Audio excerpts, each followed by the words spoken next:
You want to see the big film? Yes, sir.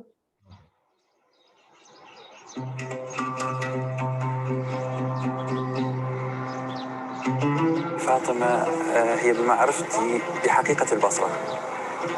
فاطمة بالنسبة لي البصرة، النخلة، شط العرب. علمتني كثير أمور، إنسانة معطاءة، يعني قلما نلقى هالشكل ناس. هي من البداية عندها نوع من الجرأة، لكن مو الجرأة المفروزة يعني مثل ما نقول. نوع عندها من التحديات، لكن شنو عندها طيبة إلى أبعد الحدود، بحيث ما تتصورين إنه النمل هذا لما يمر كانت تاخذ وهي صغيرة، تاخذ فد يعني كمية من الشكر وتبدأ تنثره على طريق النمل، تقول هذا هم يريد يتغذى. يعني هاي من الأشياء اللي تجذبنا بيها. يعني أحب فاطمة الإنسانة، بعيداً عن فاطمة بالشغل ولا مسؤولة المنظمة ولا فاطمة الإنسانة أكثر واقعية، أكثر شفافية، محبة للحياة. بعد سقوط نظام صدام حسين في عام 2003 ابتدأ المجتمع المدني العراقي وبعض مجموعات الناشطين بالعمل بشكل فطري ومستقل في مختلف أنحاء العراق. وفي مدينة البصرة كانت جمعية الفردوس العراقية إحدى أهم هذه المؤسسات، فهي تعمل على نطاق واسع من القضايا المحلية، ابتداء بمحاولات تأمين حق الوصول إلى الخدمات العامة وانتهاء بدعم حقوق المرأة والأقليات. وتقف على رأس هذه المؤسسة فاطمة البهادلي، امرأة عراقية متواضعة متدينة وذات قدرة نادرة على التواصل مع كافة شرائح المجتمع. أنا عندي حب لهذه الحياة، وهذا الحب للحياة ليس بمعنى العيش في مثل ما نقول بالرقي والازدهار، ولا لابد يكون فيه تحديات، فيه مواجهات كثيرة. أحب العمل كثيرا، حبي إلى العمل، حبي إلى وطني يجعلني مثلا ما دمت أنا في هذا المكان لابد أن أصنع شيء للمجتمع. اتصالات الناس، شكوى معينة، مروري على ناس من مثل ما نقول يحتاجون فاطمة، مثلا حرمان المرأة من أمور كثيرة، زيارتي للمستشفيات والحالة التي أجد فيها المرضى ماذا يعانون، كل هذا يدفعني إلى العمل المتواصل.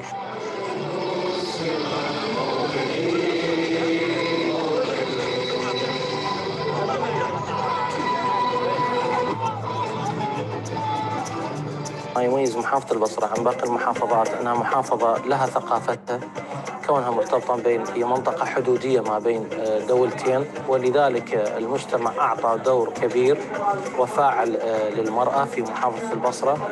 وما نجده اليوم هو دور لإحدى النساء، هي يعني الست فاطمة البهادلي، دورها الكبير في جمع هذه المنظمات، بلورة فكرة المذكرة التفاهم ما بين مجلس المحافظة وبين منظمات المجتمع المدني. فهذا كان هو الدور الفعال والجبار من قبل امرأة بصرية لها مجالها الواسع ولها اتصالاتها وعلاقاتها في محافظة البصرة. دور منظمات المجتمع المدني بشكل ملحوظ في عمل الساحة في العراق، وخصوصاً فيما يتعلق بجوانب التنمية البشرية، وأيضاً فيما يتعلق بمسألة المشاركة في الانتخابات المحلية، كانت برلمانية ومركزية. ومن خلال منظمات المجتمع المدني برز هناك عناوين متعددة، وبرزت شخصيات داخل هذه العناوين مثل الأخت الست فاطمة البهادلي من خلال عملها في جمعية الفردوس، ومن خلال التنوع اللي عملته مع منظمات المجتمع المدني والحكومة المحلية. أول شيء حتى أنا تحدثت مع المفوضية، قلت للمفوضية طريقتكم جدا خاطئة، البطاقة الإلكترونية. إلى الآن تقريبا أنا أعطي 60% من المجتمع لا يفهم دور الحكومة المحلية ودور المرشح في البرلمان. نعم صح، كان لا يقدر يتحدث بزمن الدكتاتور صدام، لكن نحن أصبحنا في عملية ديمقراطية، ممكن أتحدث في الشارع وأطالب ماذا أريد. فنحن الآن ما زلنا نشجع الناس على الانتخابات. قلنا أنه نحن مستعدين لدعمكم بالحصول على البطاقة، فأنا أريد أخذ موافقة المفوضية بأن أتعهد بأن توزيع البطاقة الإلكترونية في المناطق التي لم تستلم، خاصة الريفية، ونحاول أن نساعدهم على الانتخابات. قبل عام 2003 كانت التظاهرات والاعتصامات ممنوعة فعلياً في العراق، فبدأ المواطنون العراقيون بعد سقوط النظام بالنزول إلى الشوارع تدريجياً والمطالبة بتحسين الخدمات العامة منها الكهرباء والخدمات الصحية.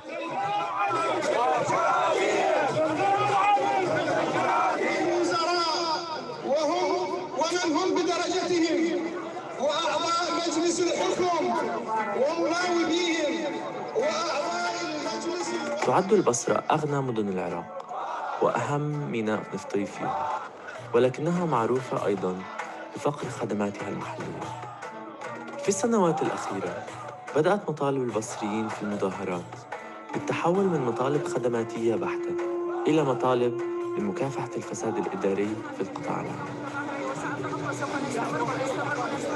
يستهدف قانون الانتخابات العراقي المنصوص عليه في الدستور تحقيق نسبة تمثيل للنساء لا تقل عن ربع عدد أعضاء مجلس النواب، لكن هذا لا يعني بالضرورة بأن هناك تمثيل حقيقي لقضايا المرأة في البرلمان.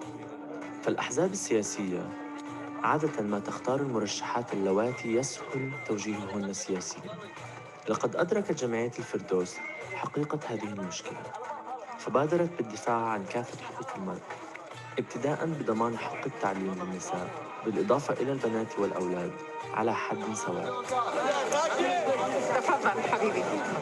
بدأت أهتم بالمرأة وخاصة النساء المهمشات. أول ما عملت كمجتمع مدني أنه بدأت بالمناطق الريفية، بالمناطق القروية، حيث اهتممت بالمرأة المهمشة التي تعاني من ظلم جدا كبير، سواء نظام العشيرة أو نظام الفهم الخاطئ للدين أو الأنظمة الأخرى التي تعيشها، تعدد الزوجات، الزواج المبكر، الزواج خارج المحكمة. كثيراً ما تعاني هذه المرأة خاصة بالمناطق الريفية. فبدأت حياتي أنا أو عملي المجتمعي بأن أحاول أن أعمل لهؤلاء النساء، وفعلاً أنا لا أقول نجحت 100%، وإنما حققت 50% أن المرأة بدأت تمارس دورها في هذه المناطق من حيث التعليم، القراءة والكتابة، أصبح لديها وعي.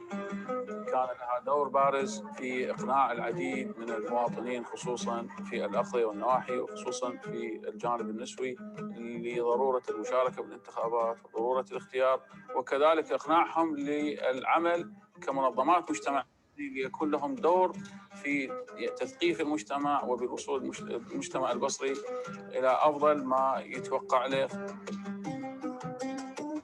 لا نريد أن ندخل مدخل ديني، بل نتحدث على الوضع الذي يعيشه العراق والحاجة التي نحن بأمس الحاجة إليها حالياً ونحن مقبلون على انتخابات برلمانية. المرأة الذي تقدمه الكثير وما زالت تقدم الكثير، وخاصة المرأة العراقية. أعتبر المرأة العراقية مجاهدة ومناضلة وصابرة، لأنها عانت ما عانت، وخاصة حروب الثمانينات والتسعينات وبعد السقوط، وما زالت المرأة تعاني من كل الأحداث السياسية. يعني من تدربت على ايد فاطمه اخذت راحتي، قمت اطلع ما اشور واحد، ما لي شغله مثلا يقول لي على انتخابات انتخب هذا انتخب هذا، ما انتخب واحد، لا الا اقتنع بي انا يلا اسوي انتخبه. اي يعني ما مو بكيفهم قبل، لا انتخب فلان انتخب فلان، هسه لا صارت يعني عندنا فكره عن قبل، لان قبل ما قبضنا منهم شيء، كل شو ماكو، قالوا لنا هيك وقالوا لنا هيك، كل شو ماكو. هسه لا، بعد احنا نشوف نختار اللي الشخص اللي نستفاد منه ويستفاد من عندنا ننتخبه.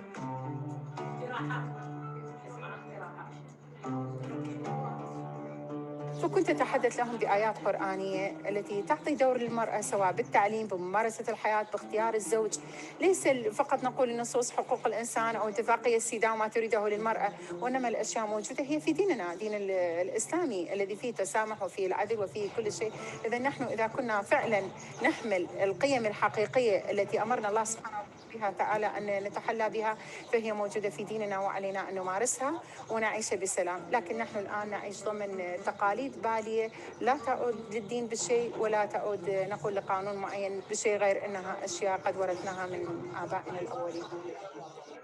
وفي عام 2010 أخذت فاطمة خطوة أكبر، فبدلاً من الاكتفاء بنظرة بعيدة المدى ترى بأن الشعب المتعلم أكثر قدرة على الانتخاب المسؤول، بدأت فاطمة من خلال جمعية الفردوس بتدريب النساء من أعضاء البرلمان والمرشحات البرلمانيات بغض النظر عن انتماءاتهن السياسية.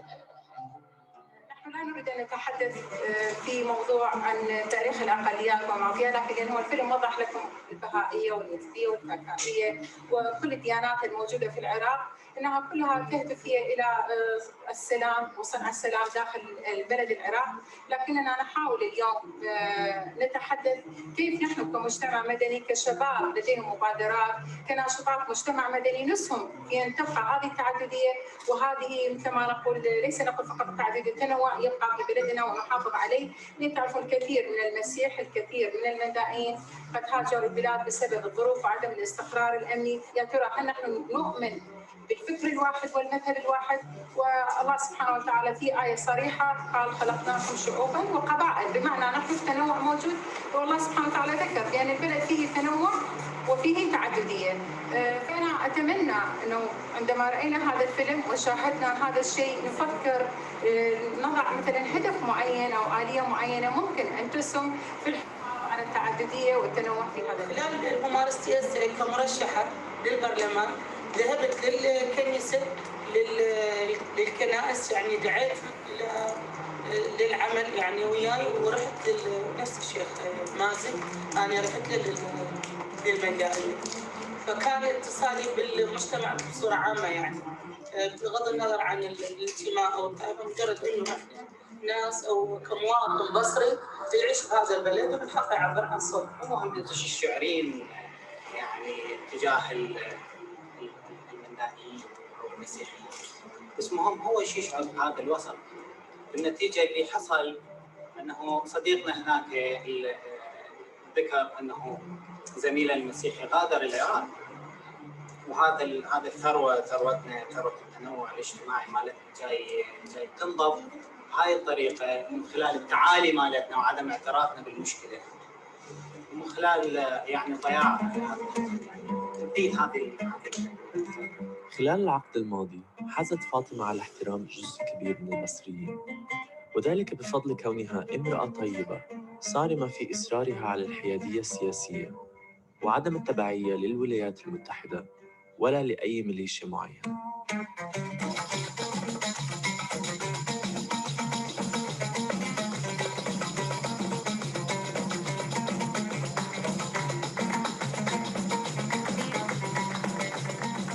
لقد أدى اضطهاد الأقليات في العراق، والذي بات في تزايد مستمر منذ عام 2003، إلى تناقص نسب الأقليات بكافة أنواعها.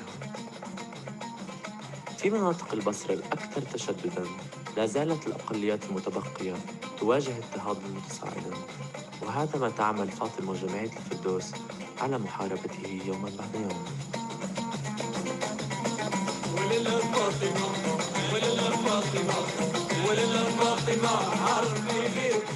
الست فاطمة من وصلت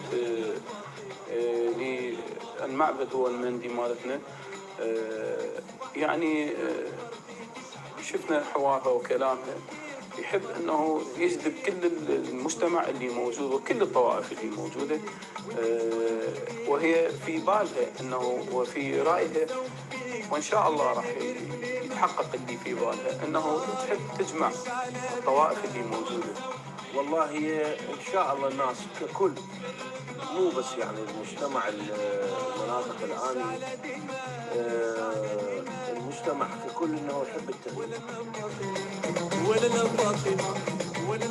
أنا أؤمن أن الله سبحانه وتعالى إذا كتب لي أن أموت أموت، وإن كتب لي أن أحيا أحيا. في هذا الشيء الذي أؤمن به هو الذي يدفعني للحياة. وإضافة إلى ما قاله الإمام علي عليه السلام: لدنياك كأنك تعيش أبدا، ومن لآخرتك كأنك تموت غدا. الشيء هو الذي يدفعني أن أعمل لدنياي، ليس فقط الخاص بي، وإنما أنا كسبب أن أكون لتقديم ما يريده الناس مني.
So this Fatima story is from Basra.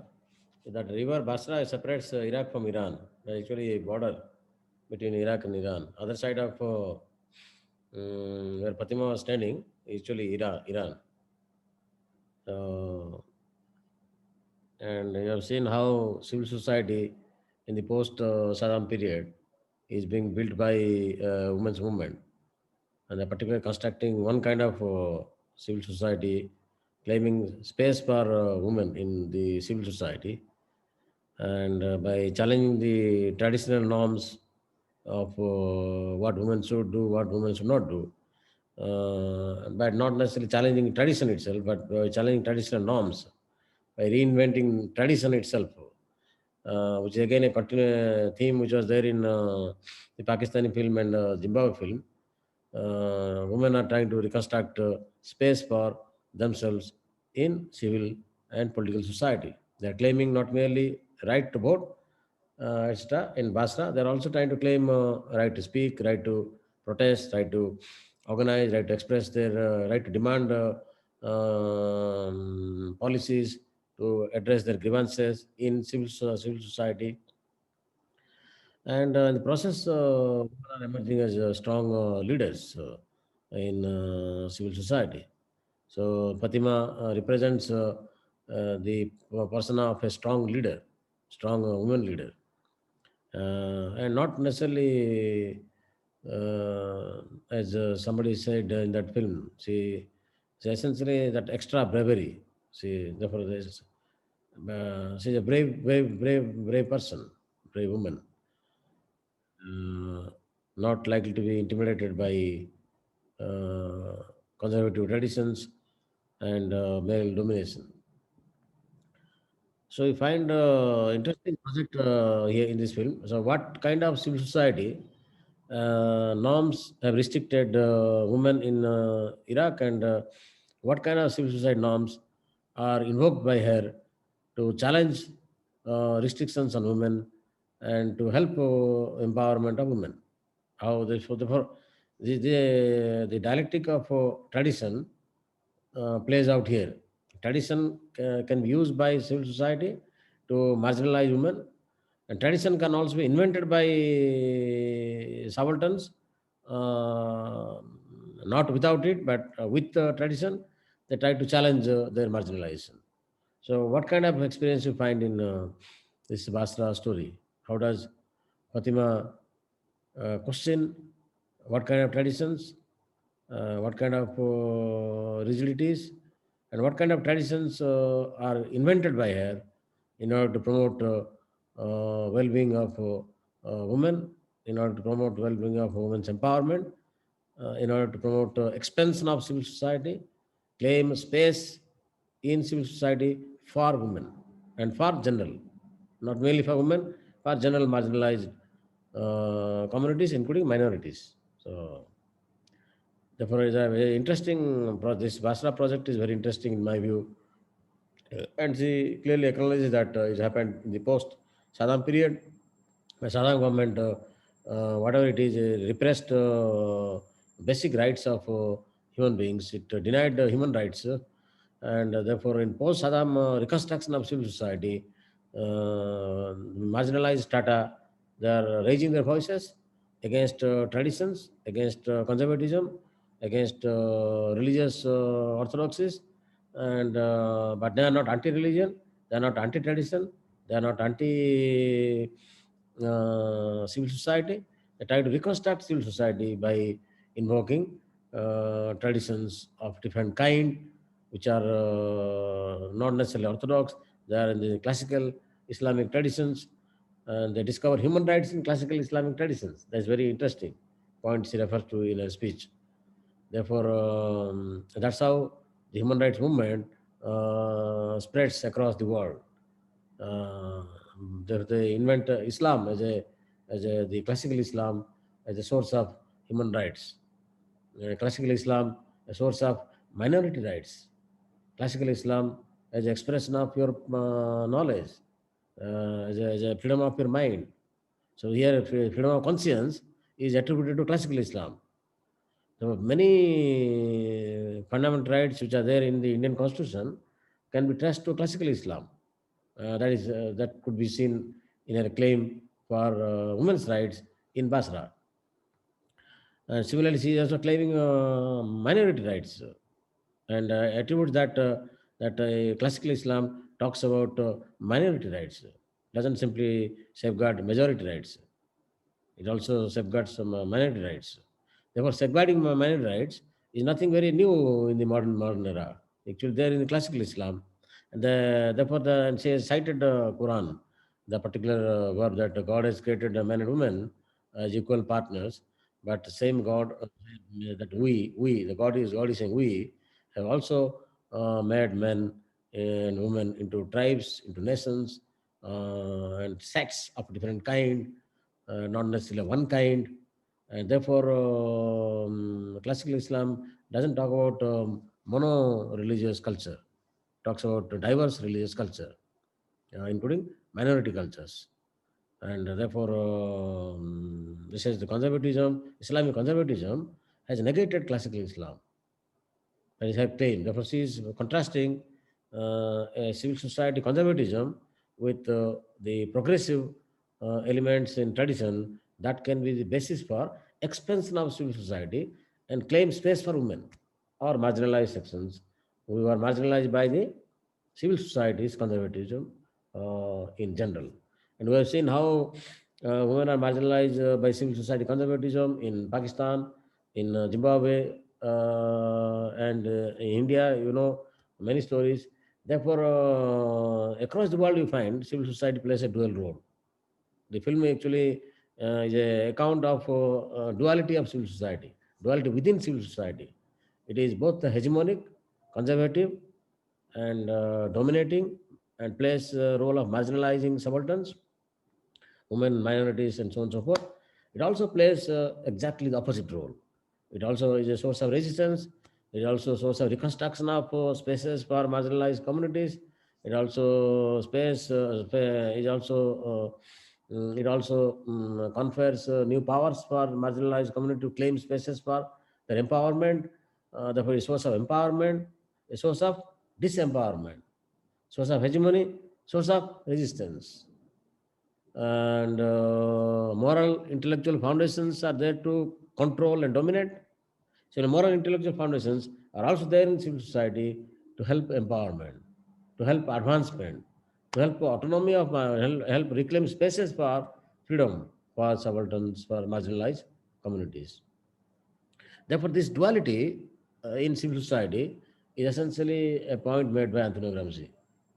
Here, Gramsci comes alive. In these films, you see carefully, Gramsci comes very alive. If you look at interpretations by Bobbio, Texier, Partho Chatterjee, they give a one-sided picture of civil society.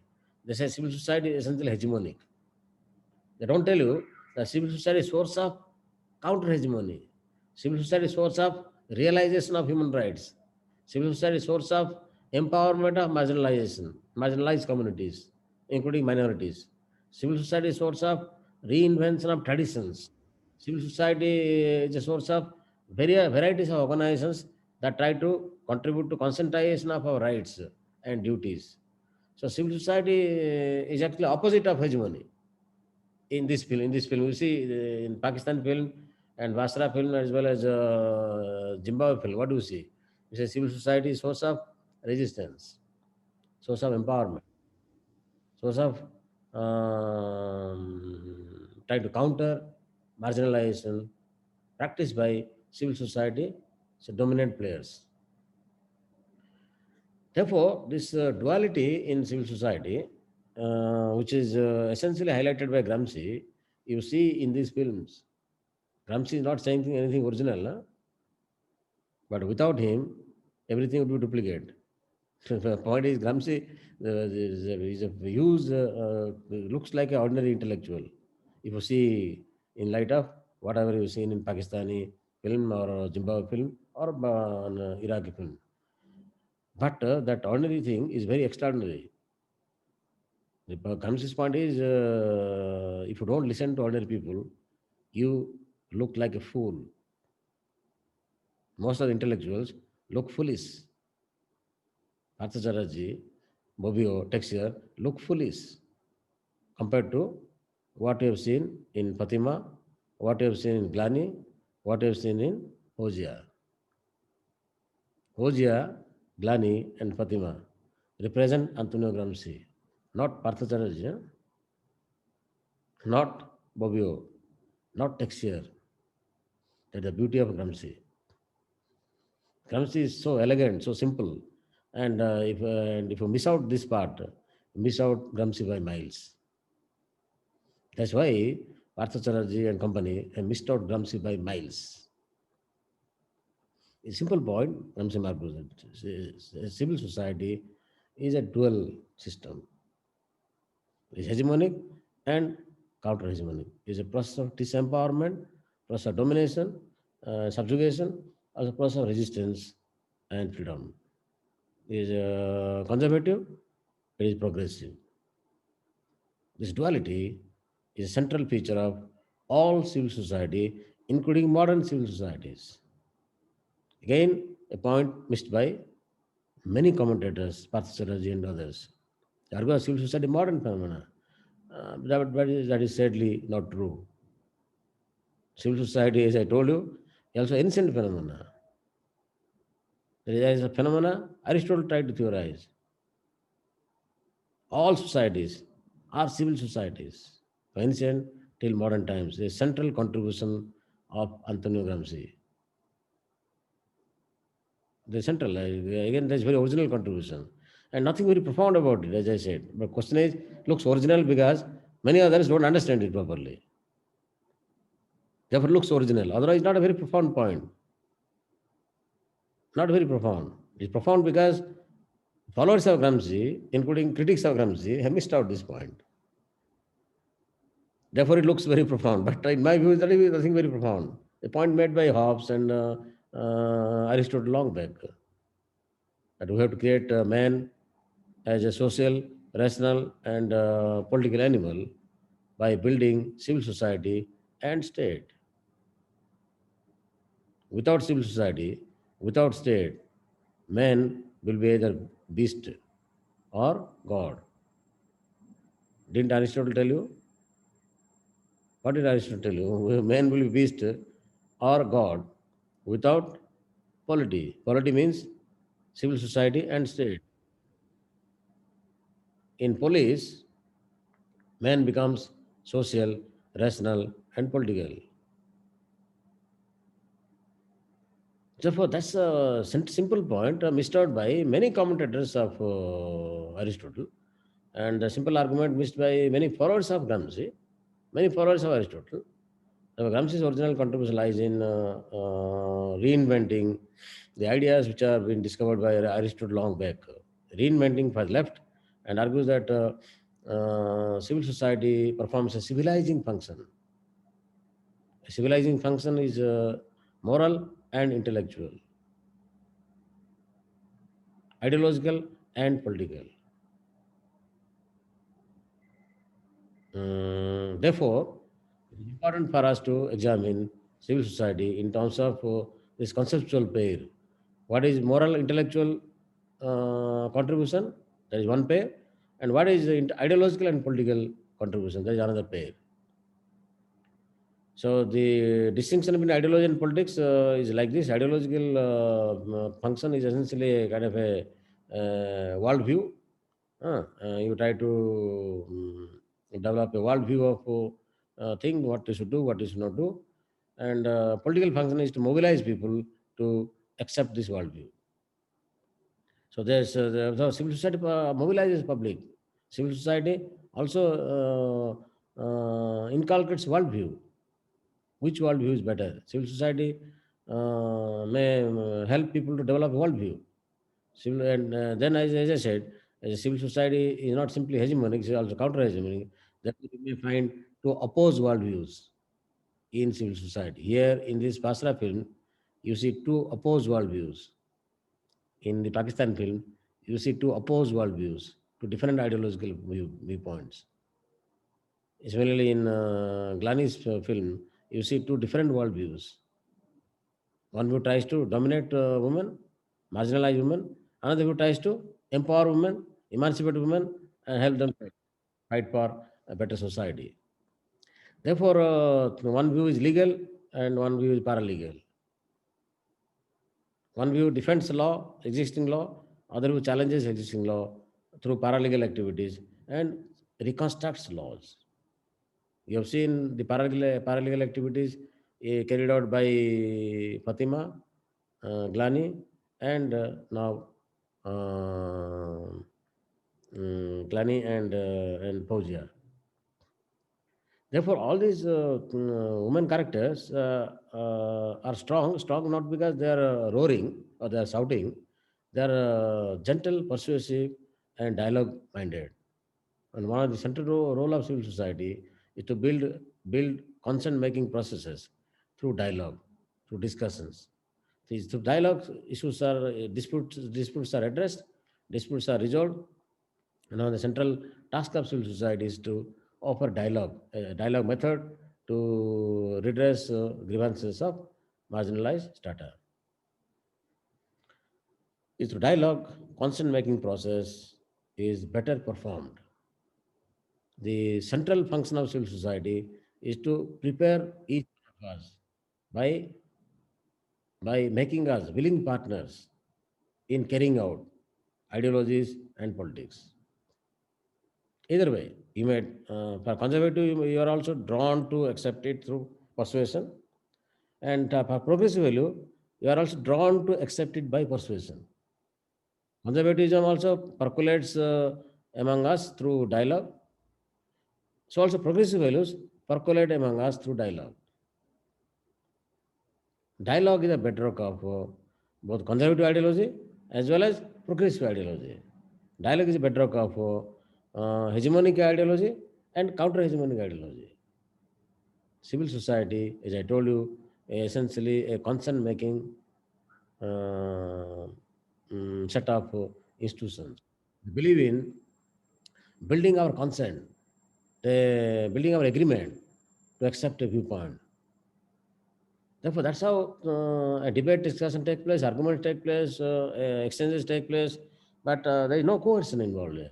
Unlike state, which is essentially a coercive body, therefore, civil society, there is no coercion involved. Once coercion involved here, it essentially revives the memory of state, and civil society organizations perform uncivil activities. They try to act like state and then try to suppress the voices of people by deployment of coercion or force. Civil society organizers do that. They do a lot of lumpen activities and they would carry out a lot of uncivil activities. But at the same time, even the conservatives don't like to carry out hegemony function through coercion. This is an important point. When social conservatives or political conservatives who try to represent traditional civil society or the dominant nature of civil society do not practice power through force. They don't do it. Because if you perpetuate power through force, then power relations will be naked and brazen, and people will be extremely unhappy with such a relationship. And then the acceptance, the dominant structures of power, their acceptance in civil society will be very low. People will resent direct control or direct domination. It is very invisible, indirect, mediated control. There is no direct, immediate control of civil society's life. Therefore, the coercive apparatus, which is primarily of state, not civil society, as I told you, by on occasions uses uncivil activities. But generally, central contribution of civil society is to build us intellectually and morally, ideologically, politically, through persuasion. It is through persuasion we become conservative thinkers. It is through persuasion we become progressive thinkers. Nobody has posed me a Marxist. Nobody has posed me. I am not forcing you either to follow Gramsci. Yeah? So this is the civil society essentially based on this principle of dialogue.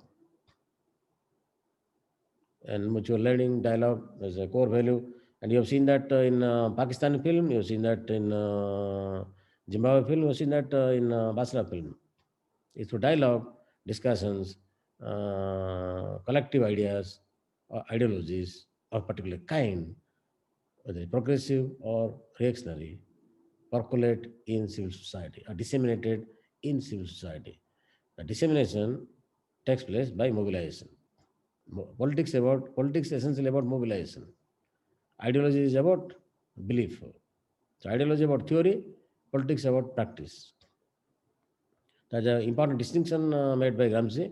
And Gramsci argues that more often when you try to people understand fascism, they criticize fascism, but they criticize fascist politics by criticizing fascist ideology. That is a mistake. Where people have accepted fascism. And fascism, fascist ideology has percolated to ordinary people. They believe in fascism. They are not imposed. Fascism is not purely imposed on everybody. It is important for us to understand why fascist ideology is acceptable to large number of people.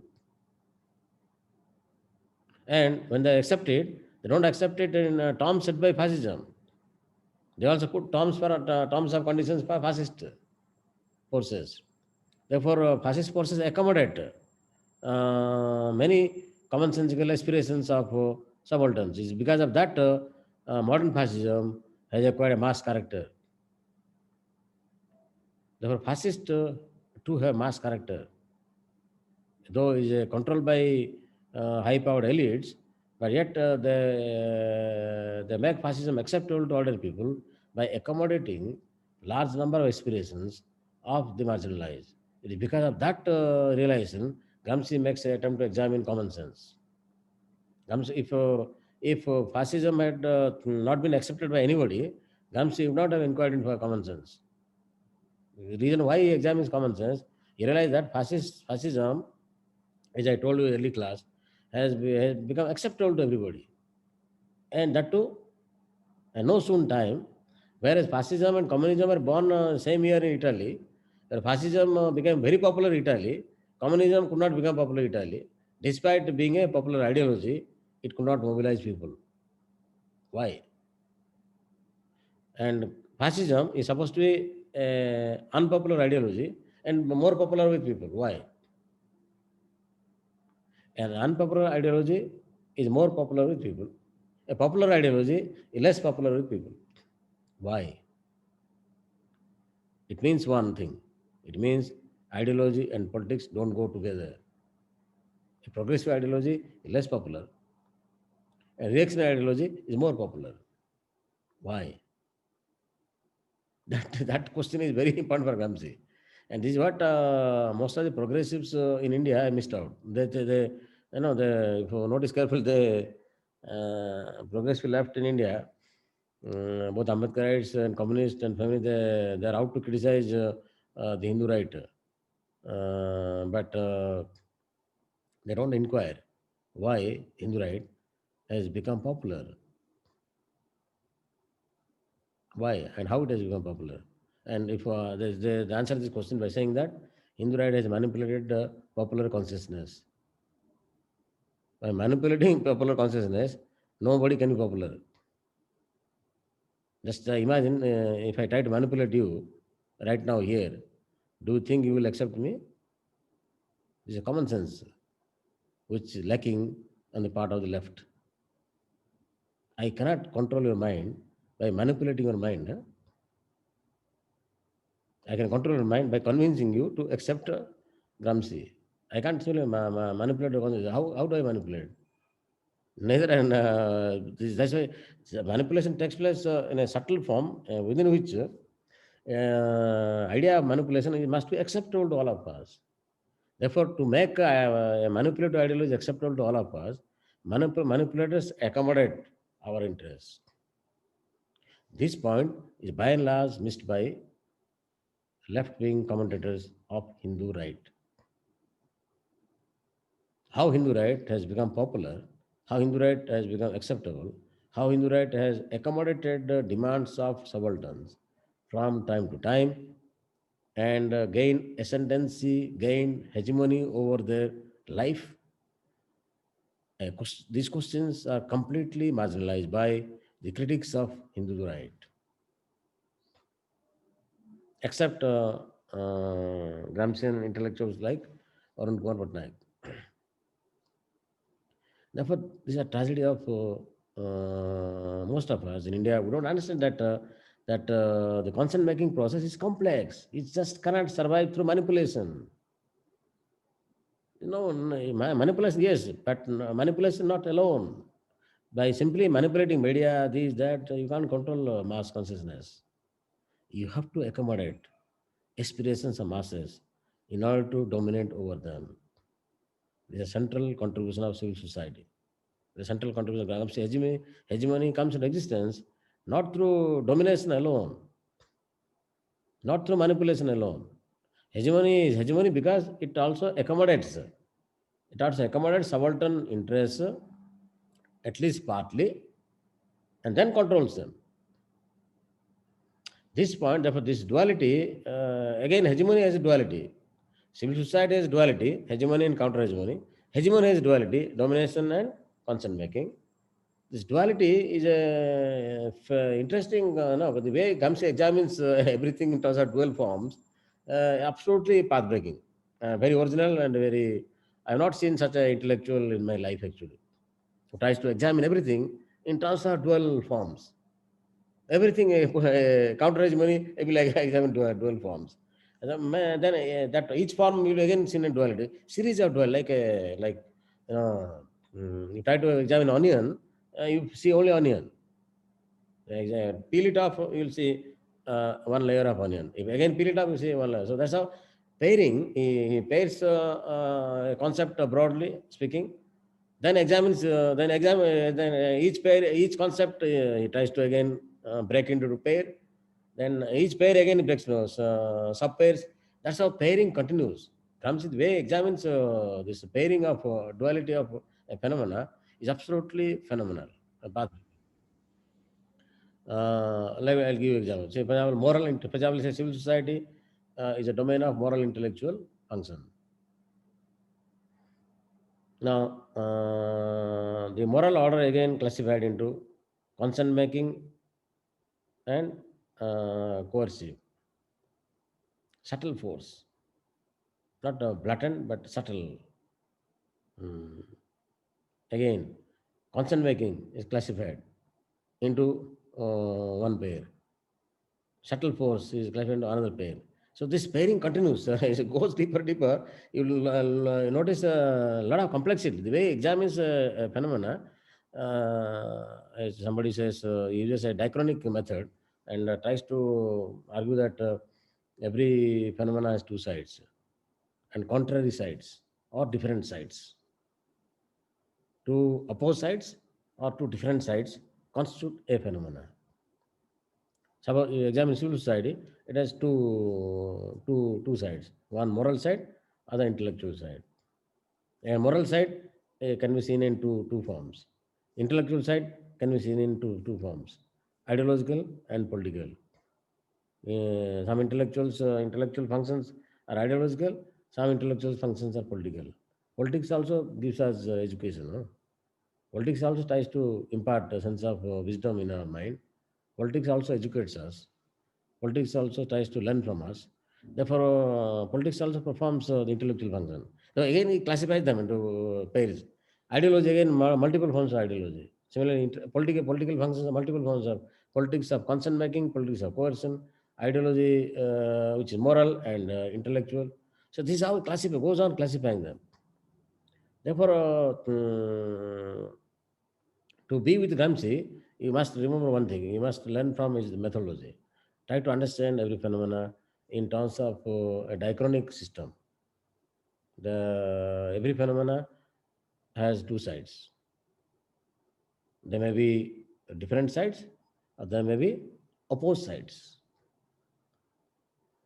A dialectic of difference or dialectic of opposition may be operating beneath a particular phenomena.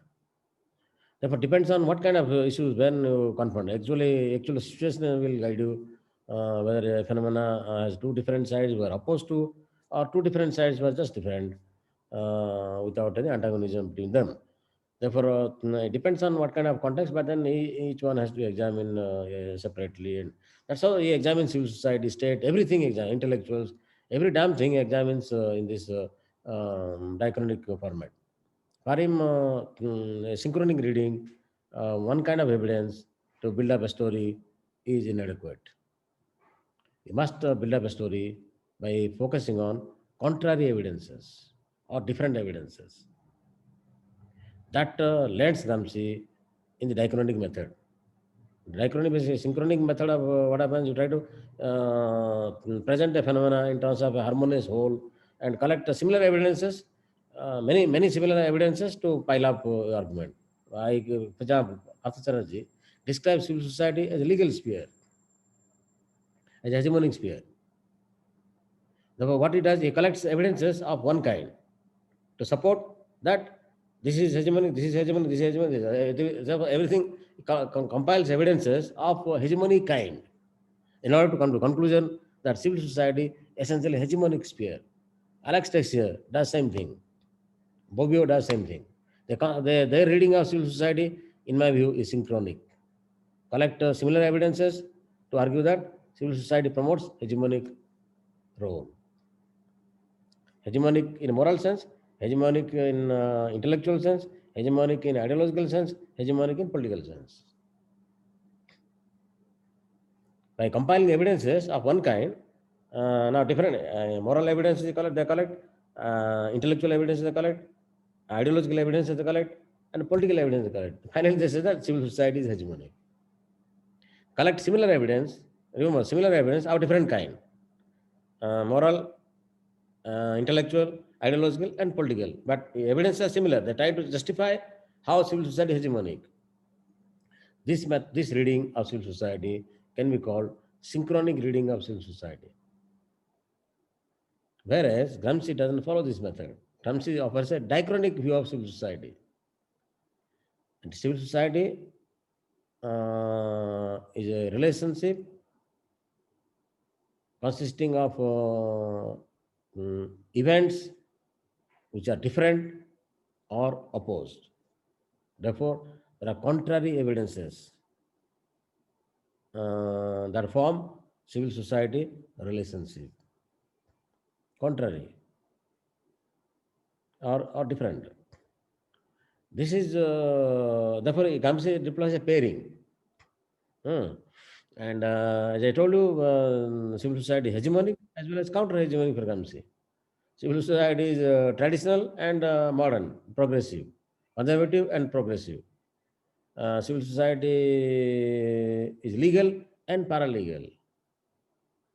This duality is central feature of Gramsci's reading of anything.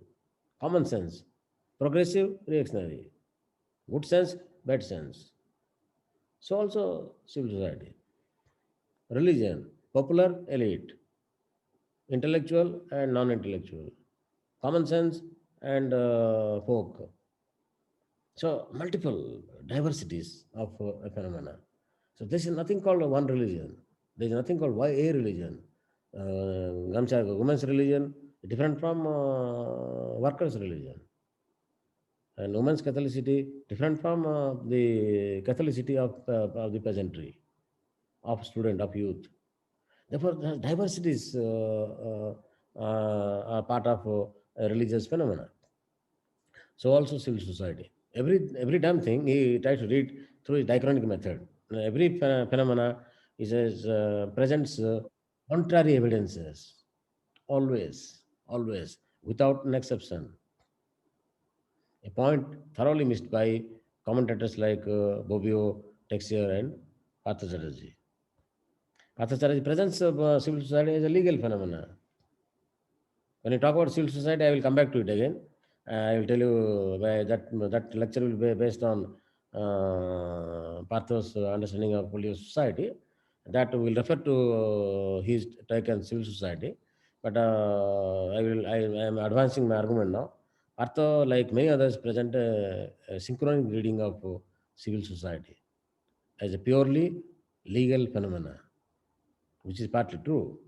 Gramsci would say nothing is absolutely wrong. Nothing is wrong. Even fascism doesn't give a false picture of reality. Forget he won't dismiss his own followers. He won't dismiss even fascism, whom he offer critique. He says fascism helped us realize that it has also mass character. Communism helps us to realize that it has lost a mass character. By looking at fascism, I understand communism better. Why we lost a mass character? The Gramsci is diachronic. He will not examine fascism in isolation from interrogation of his own communism. If fascism is successful, he would say, because we have failed. It's a very introspective mind. He would say, because communism has failed, fascism has succeeded. His argument is, whereas if we look at the Indian left, they won't admit their failure. The Hindu right is succeeding. And how Hindu right has succeeded? Without you failing, did the Hindu right succeed? Did it succeed in 1980? Did it succeed in 1950? It succeeded in the 70s, 80s, 90s. When did it succeed? When?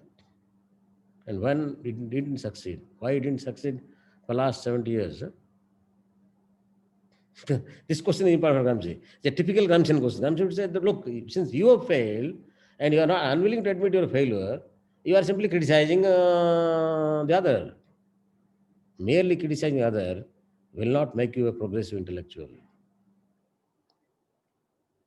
This will actually ruin your future. Gramsci is very hard hitting in this.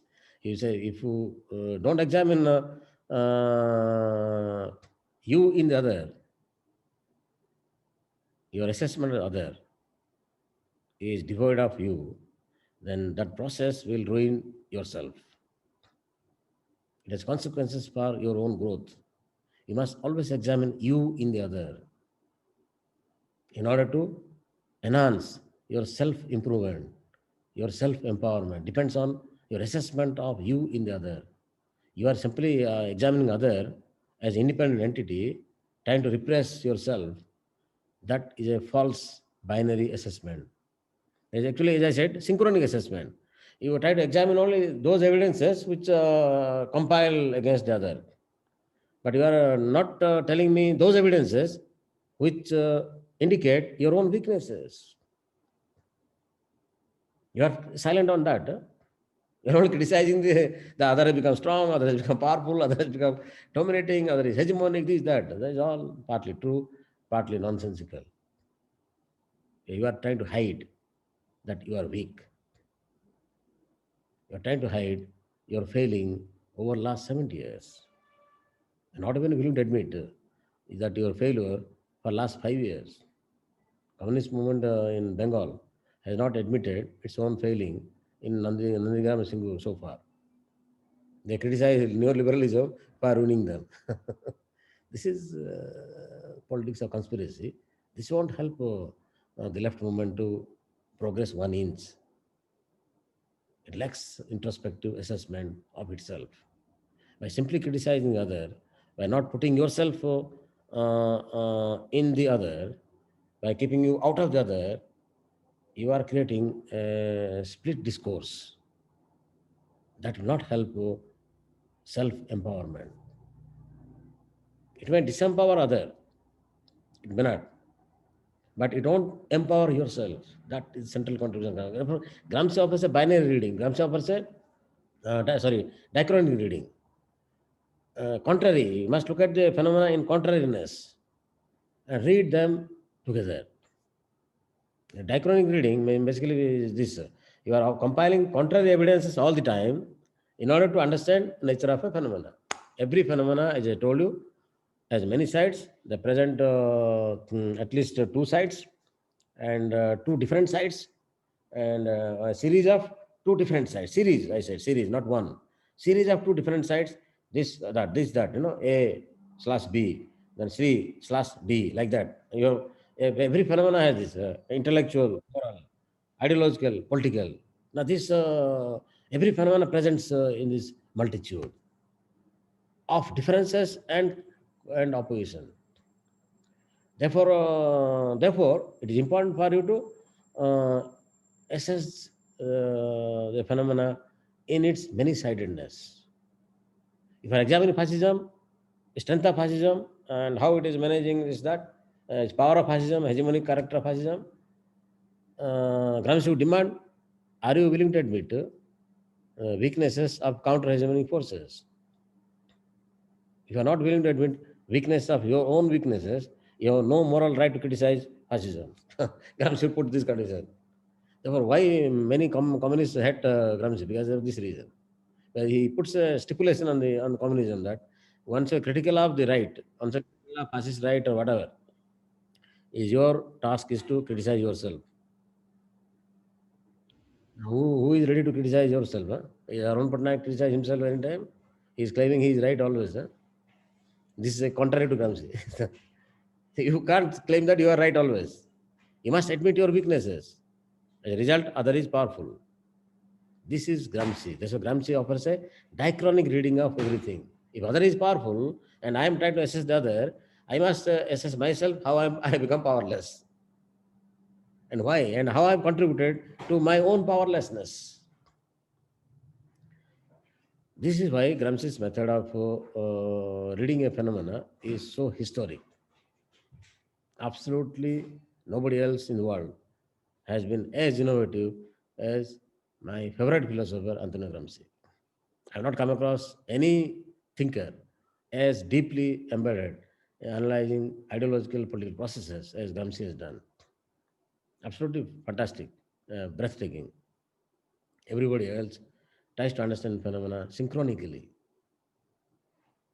not diachronically. That's one of the major failing of intellectuals of the world. And as a result, Gramsci is not even talked about by people. They talking about Gramsci. If you are with Gramsci, you have to admit your own failings. This is the point I'm making. It's a very interesting point because if you don't admit your failings, you will not understand why the other side is successful. That is central contribution of Gramsci. The reason why many people run away from Gramsci, they don't know to discuss. They may give a ritualistic um, signal to Gramsci if that they like him, but they won't learn from him the substantial contribution of him. One of the important contributions of Gramsci is this: once you are examining the other, why the other is powerful, other is hegemonic, it's necessary for you to admit why your critique of counter hegemony, why critique of hegemony has failed to become hegemonic. Since you are low, other side is high. Since you don't admit you are low, you are only criticizing why the other side is high. That is partly true, but partly not true. You are trying to conceal your own weaknesses and hide behind the right wing politics by overly criticizing it. That's what most of us do throughout the world. And the result, left movement throughout the world is the weakest ground, not just India, throughout the world, standing on the weakest ground. When the critique of the other, they are not included themselves. Gramsci's lesson to learn the diachronic reading involves while you critique the other, you must include yourself. Have you criticized yourself that you are weak? You have weaknesses contributed to the strength of the other. Don't criticize other by simply running it down. Have you admitted your own weaknesses? That's simple argument. Left has not understood. They argue that right has manipulated everybody and control everybody. That's all partly true. I'm not dismissing that. Manipulation apart, manipulation must be acceptable to people. And the lesson that you learn from Gramsci's take on civil society is this: that you must try to understand events in civil society diachronically. There are different events, there are contrary evidences. You must examine them diachronically. But present evidences synchronically, or the function of civil society in synchronic terms, is a misreading of civil society. Civil society offers many interesting contestations. All institutions are full of contestation. All, from family to religious organizations, educational institutions, They're full of contestations. They draw moral sources. Each one draws moral sources. Each one tries to argue intellectually. Each one presents a ideological viewpoint. Each one believes in mobilizing, carrying out politics. Therefore, this moral, intellectual, ideological, political functions are operated by hegemonic forces as well as counter-hegemonic forces. You have seen in these films. That's the reason why I saw these three films. You have seen these stories again and again. Therefore, I see Fatima, Glani, and Fozia are typical Gramscian intellectuals. Gramsci is everywhere. Remember, Gramsci can be in your blood. Gramsci can be in your mind, provided you understand yourself better. The reason why I'm telling you Gramsci again and again, Gramsci, is inspiring. I see Gramsci in Fatima. I see Gramsci in Fozia. I see Gramsci in Glani. Do you see? You must be able to see it. If you don't see it, you don't understand Gramsci. Therefore, you must be able to see yourself in Gramsci's image. You must put yourself in the image of Fozia. Put yourself in the image of Glani. Put yourself in the image of Fatima. Ask yourself, are you with Gramsci? Are you with Fozia? Are you with Glani? This is an important lesson you must. These three films give you interesting lessons of life. Now, this is how you must read Gramsci. Reading Gramsci, as I told you, you must read everybody else as you see in life. Read these films, read Gramsci. You will understand Gramsci much better. That Pakistan film, I told Suvita Kaviraj day before. The Pakistan film, the way it is presented, I find Gramsci's 300 pages in the 90 minutes film. That 20 minutes roughly. In 20 minutes film, I see Gramsci's 300 pages written there. The ambiguities, the contradictions, the diachronic event, the contrary events, they all go through in the film. And the moral justification of women's harassment and moral questioning of women's harassment, intellectual justification of sexual harassment, and intellectual critique of sexual harassment. You see all this in that film. Complexities in that film. Conservative justification of conservative wishing away of sexual harassment in workplace and radical affirmation of sexual harassment both exist in that film. Therefore, contestation takes place. This is the civil society, conservatism, civil society, conformism, and hegemonic. Civil societies, progressivism, civil societies, counter hegemony, both exist in that film. 300 pages of prison notebooks are there in the 20 minutes film. Absolutely pathbreaking. You need not see other two films. Just use that Pakistan film again and again. You will discover Gramsci talking to you throughout the film. Therefore, that's the reason why some of the films are the epoch making. They give you new insights. When I saw this film, actually, I've been this maybe this is my 7th year of showing this film, and I still learn from this film. I get excited to see that film. Remember how many times I might have seen by playing out to my students the last 7 years. Each time I saw that film, I get excited. I see Gramsci in Fozia. Gramsci comes live in my mind while Fozia narrates her story. And it's pathbreaking, remarkable, absolutely beautiful narration. She speaks language very well. So that's again one of the important take of Gramsci, but we will not discuss his theory of language.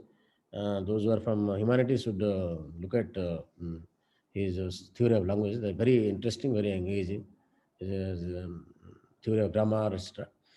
But the point is, this civil society must be understood in diachronic reading. And one of the important contributions of Gramsci is that, and this is what missed out by Gramsci followers like Bobbio, Texier, and Partha Chatterjee, they present everything in one-sided format.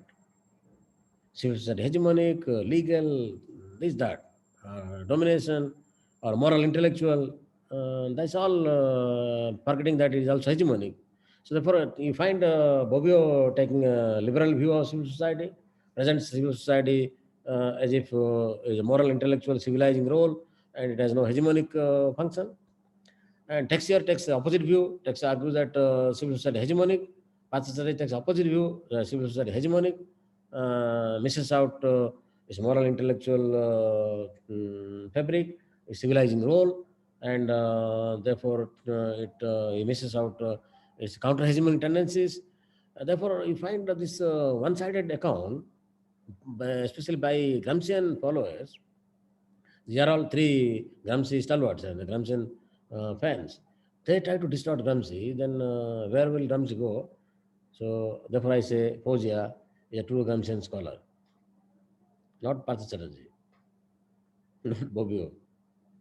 Therefore I say when you see the ordinary people, you are likely to discover Gramsci there. Where external intellectuals, they become parochial and become one-sided and don't read in diachronic form. They read everything in a synchronic form. Therefore, they miss out Gramsci by miles. The beauty of Gramsci is a diachronic reading of a situation, of everything. Common sense, I told you how he reads diachronically. It's a two forms of consciousness. Two, not one. Huh? Common sense is not pejorative, not good. It is both. It is traditional and modern, reactionary and progressive. Two consciousness. So diachronic reading of a phenomena is essentially original contribution of Gramsci. Try to read events in contrariness. So we have completed civil society. Next class we will discuss political society.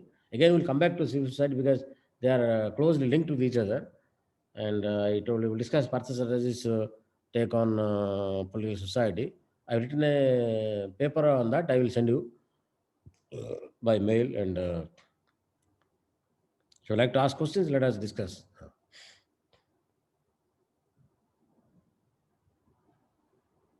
You can ask me questions about the films or Ramsey or whatever you feel like.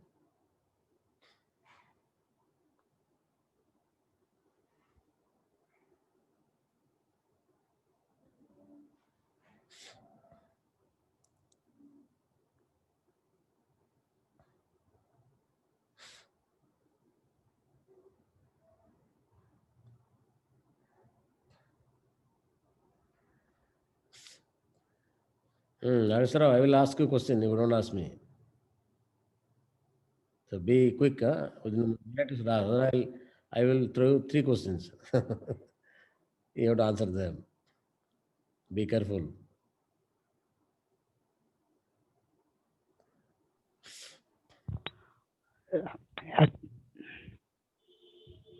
Manish Tiwari has asked question. Let me. Nageswara has escaped because Manish Tiwari asked question before. No, sir. Let me. Is the dual nature of civil society cyclical? Yeah, there is a good question. It is. It is. It's reversible. It goes back forth. Today's right can be tomorrow's left, and today's left can be tomorrow's right.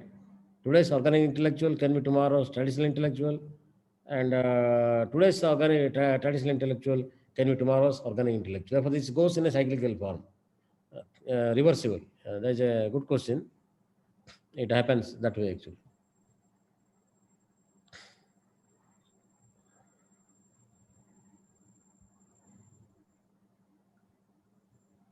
This revolution can be tomorrow's reactionary ideology. Yeah? So, what you call revolution is a temporary phenomenon. There's nothing called permanent revolution. Today's, as I said, today's left is tomorrow's right. Therefore, what is revolution? Nothing revolutionary about revolutionary phenomena. It can be extremely reactionary in next movement. Therefore, it is important for us to be vigilant about the diachronic nature of political power. It can play the contrary role. So today's revolutionary force can play exactly opposite tomorrow or next moment. Therefore, the diachronic nature of power must be examined all the time. Don't fall in love with yourself. That means what? When a Gramsci says, this is what generally I keep tell my student, never fall in love with somebody else, not with yourself. Once you fall in love with yourself, you will miss out the other person. Therefore, it's important for you to understand that we live in contrariness. We live in a world where there are different characters or opposed characters around us. Similarly, therefore, today you may be revolutionary, and tomorrow you may be, next moment you may be reactionary. You may take a very conservative view. As Gramsci says about Marx, he said Marx is very progressive in certain forms, but very conservative in sexuality question. So Engels was very reactionary on the idea of science, etc. He took a scientific idea. He forgot that human beings are not very well organized, systematic animals. And the point is, Engels was very progressive, and Marx was very reactionary. Therefore, there is nothing called revolutionary Marx, nothing called revolutionary Engels. Same Engels was reactionary when it came to idea of science. He imposed positivist idea of science on social life. He forgot that society is not systematic regulation of life. There are a lot of unsystematic experience society. Society is not nature. Engels missed out simple point. He argued that social science can be modulated by natural science. But yet his attitude to sexuality, woman question, family was much more progressive than Karl Marx. Therefore, there is nothing called revolutionary Marx, nothing called reactionary Engels. Both have these two sides. So therefore, don't ignore Arun Patnaik as well. I may be leftist in some sphere, maybe right wing somewhere else. Therefore, this ambivalence is part of all our life. Don't take anybody for granted. Don't take you for granted. Always scrutinize yourself and try to be progressive as far as possible. Therefore, it involves a cyclical nature in all our life, and therefore, Karan says, does the cyclical nature signify constant historical amnesia on its side? Yes, it does.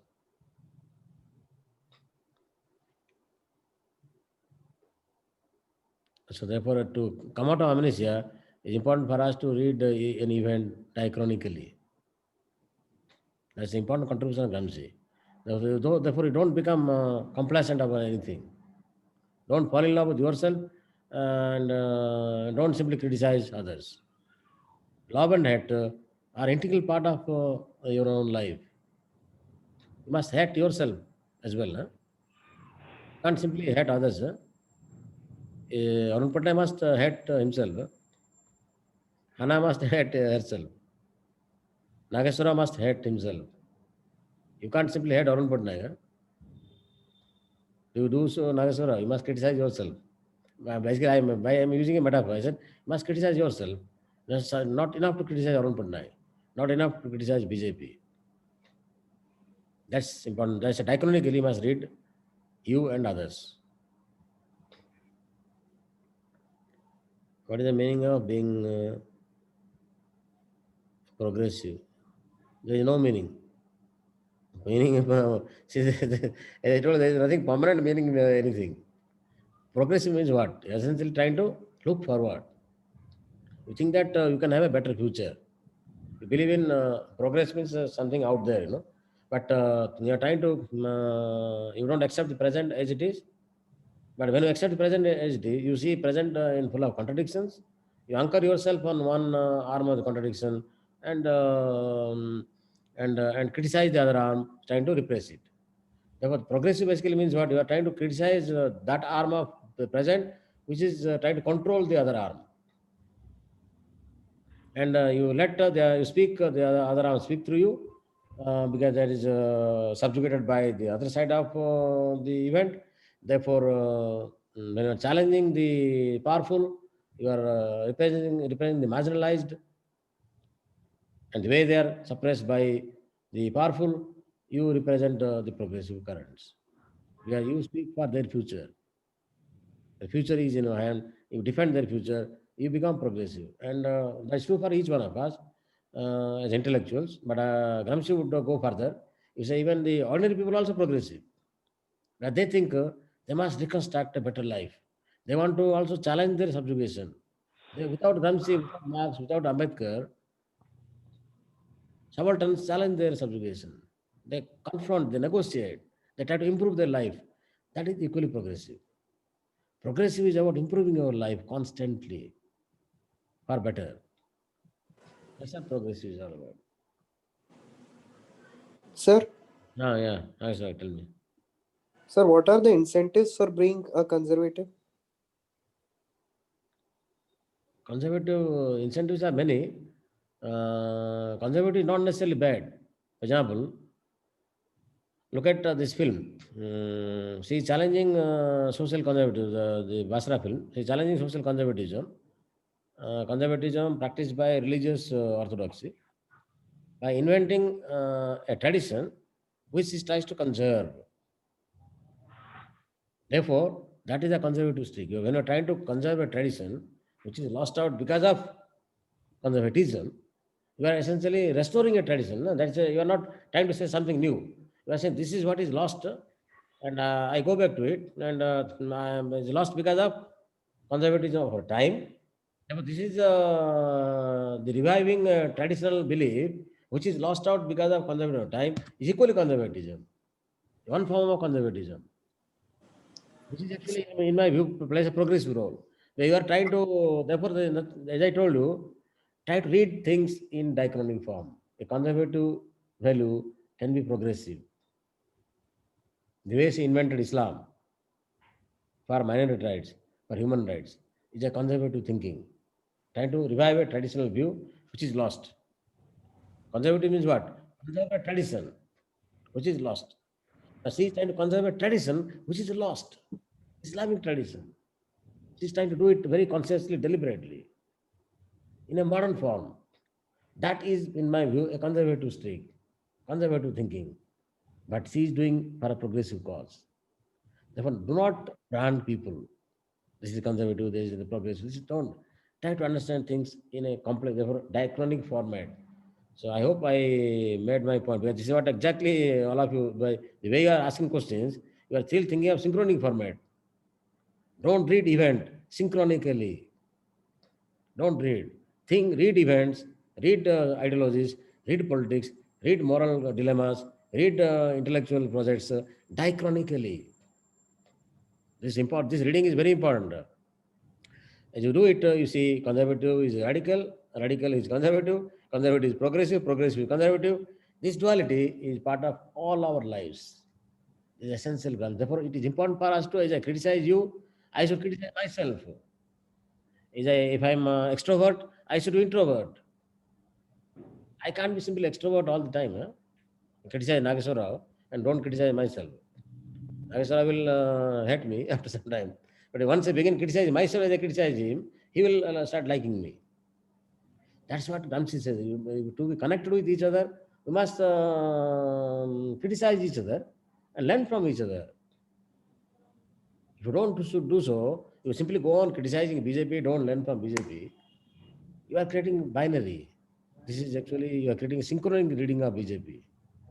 There is no diachronic reading of BJP, which is true for most of intellectuals who hate Gramsci and who are with the orthodox left. So I have a question. So in these films that we saw how religion or tradition acts as a source for both hegemonic and counter-hegemonic forces, right? But you had asked us to read the Marcus Green essay in the Cosmozine volume. So there, when he discusses Gramsci's notes on David Lazzaretti, I don't know how it's pronounced. Yeah. Yeah. So then Green argues that Gramsci did not consider religion to provide an adequate ground for acting as for counter-hegemonic forces. So how do you understand? That is for that particular event, yes, but No, he was discussing how Gramsci was analyzing the failure of the Lazzaretti movement. And in that context, how Gramsci argued that religion could not provide an adequate ground for counter hegemonic forces to emerge from it. No, but again, that is true. It does so. Also talks about folklore as withering away. Say folklore will wither away in modern times. That has not happened. So many of those things Ramsey says have not happened, and they are not likely to happen because it's true that religious that particular event failed not because of religious phenomena, but because of political events. So the political understanding of state power failed the Lazarite movement. But Gramsci attributes to religion that is partly not true. And because see, historically, religious phenomena have played a counter-hegemonic role, challenge orthodoxies, especially in India. Vaishnava movement has challenged orthodoxies, so it has failed to overcome caste. So also Ambedkarite movement has failed to overcome caste. Loya has failed to overcome caste. Who has succeeded over caste? Who has succeeded? If Vaishnava movement failed, so also Ambedkarite movement has failed. So also Loya socialists have failed. Therefore, it's not about failing. Question is, they're coming together. Question is, their attempt to partially resist structures of domination. That and the failure to come together is their singular failure. And I would blame all of us for not trying to succeed over caste. But then does it mean that we should not be anti-caste? We should celebrate caste? Just because this is what problem lies here. You must read everything diachronically, and therefore, religious some of the religious like the liberation theology today has come in a big way. It has played a progressive role. It uses religion to challenge powerful elements in capitalism. Very powerful. It has sustained itself for a long period of time. Therefore, that liberation theology is actually indicates Gramsci's inability, failure to understand that religion could play a liberation role. This point is made by, if you read Fulton's essay at last para, you will understand. Fulton makes this point. Contrary to what our what is it? Green's essay, this man Fulton makes interesting argument. The liberation theology is antidote to Gramsci's belief that the religion can play a limited role. Liberation theology opened new windows. But Gramsci, being open-minded, Gramsci would say that his take on anything must be seen diachronically. He would, therefore, suppose there is contrary evidence to what Gramsci has argued, that must be incorporated in theorizing that event. Now, liberation theology has become antidote to Gramsci's take on religion. Fulton makes this argument, and Fulton also says that Gramsci would be very much happy to know that his idea is now challenged by new religious streams of thinking. Read Fulton's last para, makes this point. Therefore, that indicates Gramsci's theory is always open-ended to its own refutation.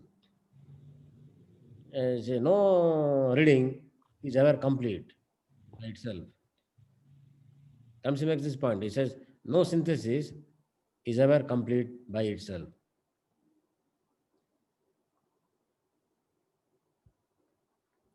Therefore, all those who try to synthesize history must think that their project is incomplete. Therefore, Gramsci's project is incomplete.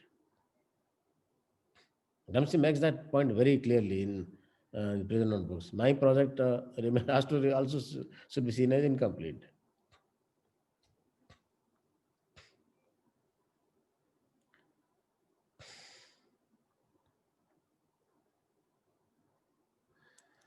Somebody asked a question. How do you do second internal test? See, what I suggest is, let us discuss see,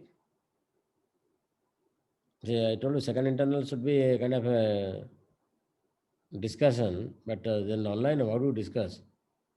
Can each one of you take 10 minutes to present your paper? Is it possible for you to present your paper for 10 minutes at least, or 5 minutes? Sir, presentation or paper?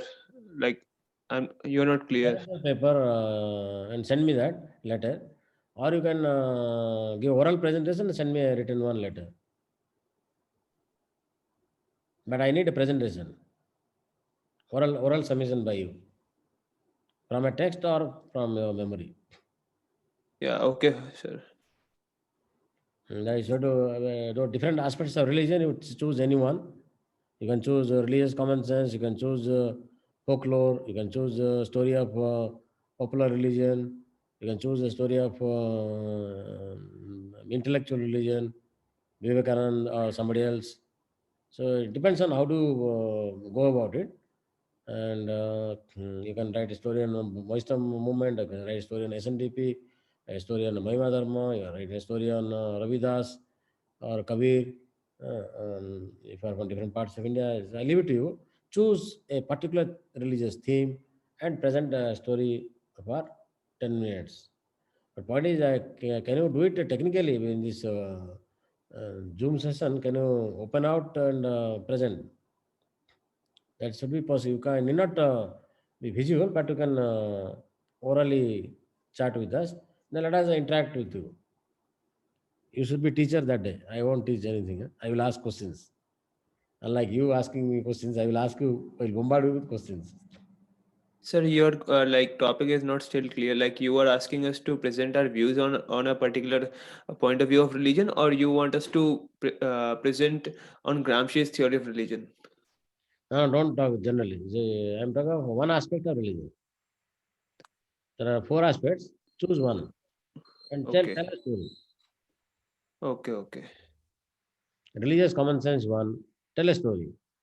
Examine religious concept or religious common sense and tell a story.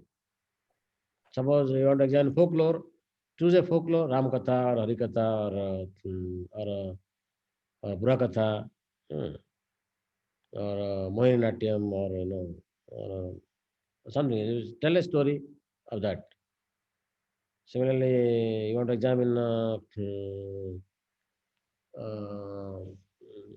popular religion, SNDP or Ravidas or this Kabir Panthi or Mahima Dharma. You can present a story of that. Right. Choose a popular sect and examine it. A Vaishnava movement. So choose a particular concept of religion and tell a story. Choose your story as you like. I don't have anything. That I want you to innovate in this area. I want to see what kind of innovations you make, what kind of imagination you use to come up with a story which is appropriate for that particular concept you choose. Or you can examine Vivekananda as a left-wing intellectual of religion, Hindu religion. Or you can examine Vivekananda, right-wing Hindu religious leader. Our comrades in your department teach you the present Vivekananda is a right-wing Hindutva leader. There are comrades like me who will present Vivekananda as a left-wing intellectual leader, a religious guru. So therefore, there are different kinds of comradely views of Vivekananda. You choose anyone, present your story. I don't mind. Defend it as you like. You can choose path adopted by Mandarika and Jyotirmay Sharma. You can choose path adopted by Arun Patnaik or Gramsci. It's for you to decide. But you must defend yourself for 10 minutes. So basically, you're trying to say is that choose any of the forms of religion and relate it to the present context or build a story. Build a story like what I want to portray or say according to my view. Yeah. You take Jyotirmay Sama defends Vivekananda as a soft Hindutva leader. I don't agree. I say he's not. He's a secular religious leader. I think he's a religious leader, but a secular leader, not a Hindutva leader. Doesn't. But his view, and my view is quite contrary to his view. And So- sir, can it be like we can combine 2 or 3 like leaders into one perspective? Then you'll have too many stories. You don't examine in depth. Tell one story and go into depth. That is more. Okay. Too many stories you can present. That is not a 10 minutes time. What do you do there? And sir, what will when should we start with it? Like when do we need to present it? We complete the lecture as early as possible. Course must finish. That should be the fag end. This semester will continue till teaching will continue till November 11th technically, but I think by October end November. Now we are in November, no? Yeah. October is gone. I think by November 11th we have to finish.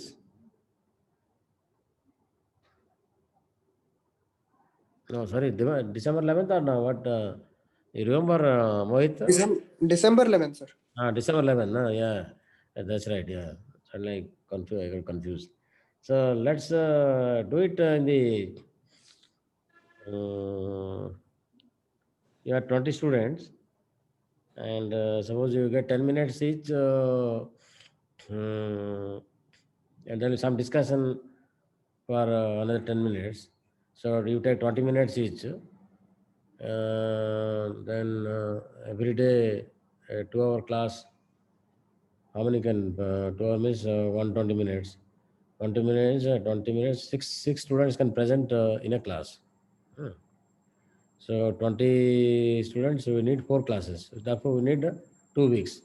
So let's fix the last 2 weeks of November. November 15th till November 30th. It will spill over to next week of December.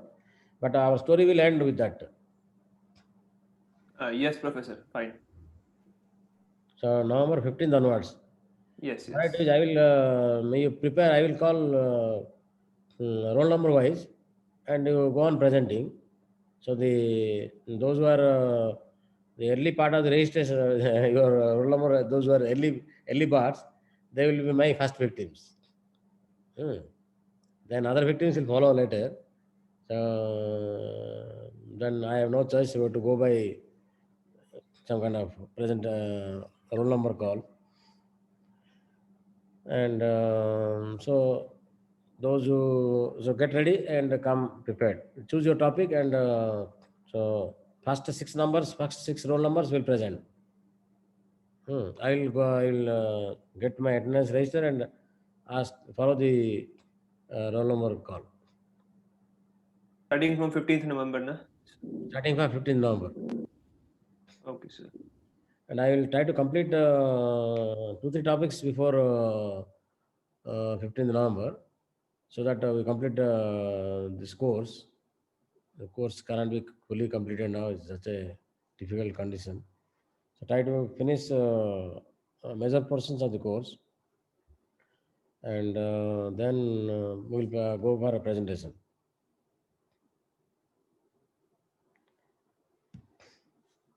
And Mohit says, kindly divide dates and circulate among us on which date we have to present. Yeah, I think we'll do that. I will do that. I'll prepare a bunch of 6 roll numbers with whom we start. Then accordingly we'll prepare next bunch, next bunch. So like that we'll complete 23 or 24 students here. So we need maximum 4 sessions to finish this story. And sir, one more thing. There is no compulsion ki we need to put Gramsci's view on religion during presentation. Like there is no compulsion in this that we need to bring Gramsci's view on religion into the presentation, or we need to relate it with Gramsci. I told you, conceptual story first, then empirical story. What concept of Gramsci you are discussing, and what does it mean? what is significance in your according to you, what is significance in sociological and political studies, and what is implication for power, etc. Then present a story which vindicates your argument. Therefore, you are presenting two things. One, you are presenting, defining a concept and developing it. Then you are presenting a story which is an illustration of that concept. Therefore, first you are presenting theory, then you are presenting a story. So 5 minutes each, or maybe 2 minutes here, 8 minutes. I leave it to you how to go out, but you have to say something about the concept. First is concept. First is the concept, then is the relevance, their story, relation with the society.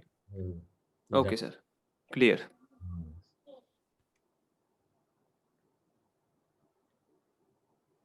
Okay, Nageswara, you are ready, no?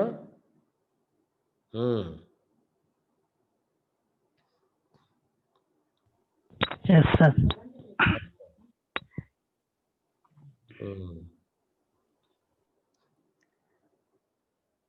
Okay, so we'll meet next class. Huh? Okay, sir. Dhanyawad. Yes, sir. Thank you, sir. Thank you.